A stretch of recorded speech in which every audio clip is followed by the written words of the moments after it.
तो last episode के and पे हमने देखा था कि हमारा हालिन जो होता है अपनी टीम को लेकर अब वापस घर की तरफ चल पड़ता है। तो जब वो लोग वापस की तरफ जा रहे होते हैं तो वहीं पर रास्ते में ब्रदर सियोक उसे कहता है कि मुझे लगता है कि हमें यहाँ पर उन तीनों लड़कियों की उस वार्निंग को इग्नोर नहीं करना चाहिए। उन तीनों लड़कियों ने यहाँ पर वापस आते वक्त हमसे एंड के ऊपर एक बात कही थी। उन्होंने कहा था कि लाइटनिंग डीमन तो मर चुका है लेकिन उसकी वाइफ हाउन डैंग जो है वो अभी भी यहाँ पर इसी एरिया में है और वो उसकी मौत का बदला लेने के लिए जरूर आएगी। तो क्या हमें इस बारे में परेशान होने की जरूरत है, क्योंकि हाउन डैंग जो है वो भी यहाँ पर एक बहुत ही कमीनी डिमोनिक मास्टर है। अगर वो बदला लेने के लिए आएगी तो फिर हमारा क्या होगा। तो इसी के साथ ये लोग अभी यही सोच रहे होते हैं कि उनकी कार वहीं पर रुक जाती है। तो ये लोग नीचे उतरते हैं और कहते हैं क्या हो गया, अचानक से यहाँ पर हमारी घोड़ा गाड़ी रुक क्यों गई है। तो हमारा हालिन बाहर निकलता है और जोंग से कहता है जोंग क्या हो गया, अचानक से घोड़ा गाड़ी को क्यों रोका है। तो उसे कहता है कि यंग मास्टर खुद ही देख लीजिए, यहाँ पर सामने फाइट हो रही है, कुछ मॉन्क्स एक लड़की के ऊपर अटैक कर रहे हैं। तो इसी के साथ हालिन जो होता है वहां से बाहर निकलता है और सामने की तरफ देखता है, वहां पर कुछ मॉन्क्स जो होते हैं वहां पर एक लड़की को मारने की कोशिश कर रहे होते हैं। तो वो लड़की जो सामने खड़ी होती है वो हाउन ड्योंग होती है, यानी कि लाइटनिंग डीमन की बीवी होती है। तो शावलिन की तरफ से जो मॉन्क्स होते हैं वो यहाँ पर उसके ऊपर अटैक कर रहे होते हैं और उसे मारने की कोशिश कर रहे होते हैं। तुम्हारा हालिन कहता है क्या है शावलिन के मॉन्क्स यहाँ पर क्यों आए होंगे।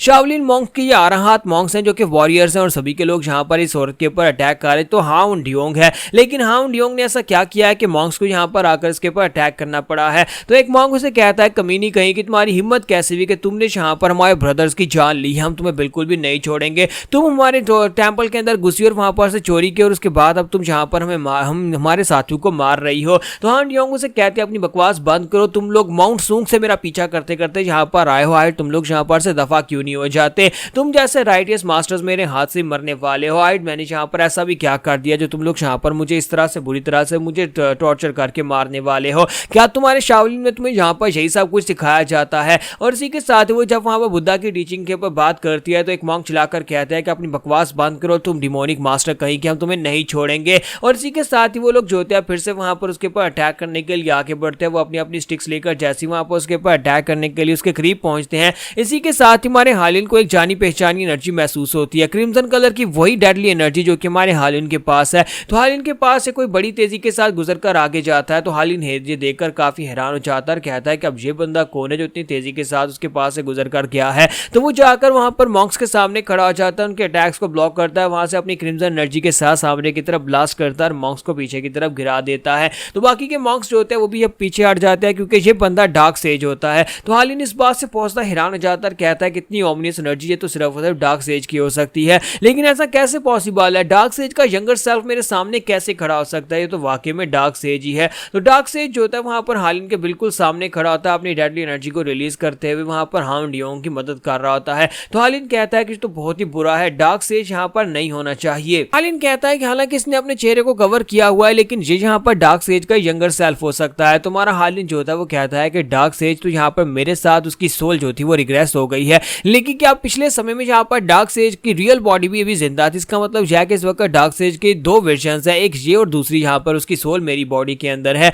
आज यहाँ पर चल क्या रहा है और ऊपर से यहाँ पर मॉन्क्स को इनसे क्या चाहिए और ये डीमंस यहाँ पर इनके ऊपर अटैक क्यों कर रहे हैं। तो मॉन्क्स फिर से वहां पर अपनी फॉर्मेशन बनाते हैं और इसी के साथ ही उनके ऊपर अटैक करने लगे हैं, जबकि डार्क सेज जो होता है वहां पर उन सभी की मूवमेंट्स को देख रहा होता है और वहां पर उनके ऊपर अटैक करना शुरू कर देता है। यानी कि वहां पर मॉन्क्स जब उनके ऊपर अटैक करते हैं, डार्क सेज वहां पर हान ड्योंग को बचाने के लिए उनके ऊपर अटैक करता है। वहां पर उनकी फाइट थोड़ी देर तक चलती है, मॉन्क्स काफी ज्यादा होते हैं जिसकी वजह से उन्हें यहाँ पर काफी ज्यादा दिक्कत का सामना करना पड़ रहा होता है। हान ड्योंग जो होती है बेचारी पीछे की तरफ गिर जाती है, जिसकी वजह से डार्क सेज उसे उठाता है वहां पर से भागना शुरू कर देता है। अगर वो ज्यादा देर तक वहां पर रुकेगा तो फिर यहाँ पर ये फाइट और ज्यादा लंबी चलेगी। तो मॉन्क्स होते हैं उनका पीछा करते हैं और कहते हैं कि उनका पीछा करो, उन्हें यहाँ पर से जाने मत देना। तो इसी के साथ ही वो रास्ता क्लियर करके वहां पर से गायब हो जाते हैं। तो मास्टर मो कहते हैं कि यंग लॉर्ड क्या हम लोग उनके पीछे जाने वाले जहाँ फिर हम लोग यहाँ से घर जाएंगे, लेकिन यहाँ पर शावलिन नारहार्स लोग क्या कर रहे थे। तुम्हारा हालिन उसे कहता है कि वो लोग यहाँ पर फाइट कर रहे थे, वो वायलेंट डीमन की बीवी आन ड्योंग थी और वहां पर डार्क सेज था, मतलब यहाँ पर एक वॉरियर था, एक और डीमन लॉर्ड था।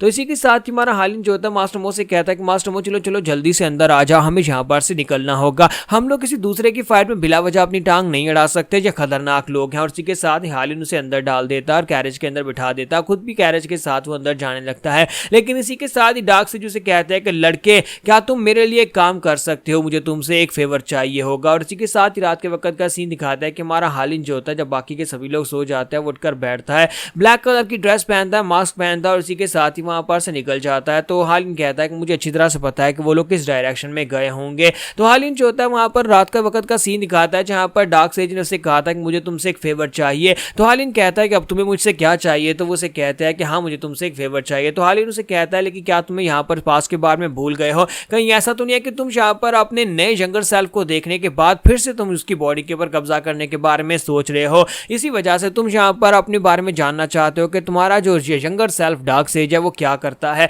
तो इसी के साथ ही डार्क सेज जो होते हैं आगे से खामोश हो जाते हैं और उसी के साथ ही वो उसे कहता है कि तुमने लास्ट टाइम मुझसे जो बातें की थी, जो लेक्चर मुझे दिया था उसके ऊपर मैंने गौर किया, तुमने मुझे यहाँ पर जो कुछ भी कहा वो सब कुछ मैंने सोच लिया और उसके बाद मैंने यहाँ पर जो फैसला किया है कि मैं भी यहाँ पर बदलूंगा। तो हालिन कहता है क्या इस बात का क्या मतलब है। तो वो उसे कहता है कि लड़की मुझे लगता है कि अगर तुम यहाँ पर मेरा कहा मानते हो और मेरे पर एक फेवर करते हो तो फिर तुम्हें भी यहाँ पर इससे काफी फायदा हो सकता है, क्योंकि तुम्हारे पास में आने की वजह से तुम्हारा फ्यूचर बदल सकता है, तो फिर मेरे पास में जाने से मेरा फ्यूचर भी बदल सकता है। तुमने मेरे बारे में बात की ना, तुमने कहा कि मैं जिस बात को फॉलो करते हुए इस लेवल तक पहुंचा मैं उसको चेंज करके एक नई जिंदगी जी सकता हूं, तो फिर मैं यहाँ पर अपनी जिंदगी को बदल सकता हूं। तो हालिन उनसे कहता है क्या तुम वाकई में श्योर हो, कहीं तुम फिर से यहाँ पर मुझे धोखा देने की कोशिश तो नहीं कर रहे, कहीं ऐसा तो नहीं है कि तुम यहाँ पर देखना चाहते हो कि पास में डार्क सेज का फ्यूचर कैसा होने वाला है, क्योंकि तुम्हारा फ्यूचर भी पूरी तरह से चेंज हुआ है। तो डार्क सेज जो होते हैं आगे से फिर से खामोश हो जाते हैं और उसे कहता है नहीं लड़के, इस बार मैं तुमसे सच कह रहा हूं, इस बार मैं तुम्हें धोखा नहीं दूंगा। लास्ट टाइम मैंने यहाँ पर वादा करके तुम्हें धोखा दिया था, लेकिन इस बार मैं ऐसा बिल्कुल भी नहीं करूंगा, इस बार मैं यहाँ पर तुम्हारी मदद करना चाहता हूँ।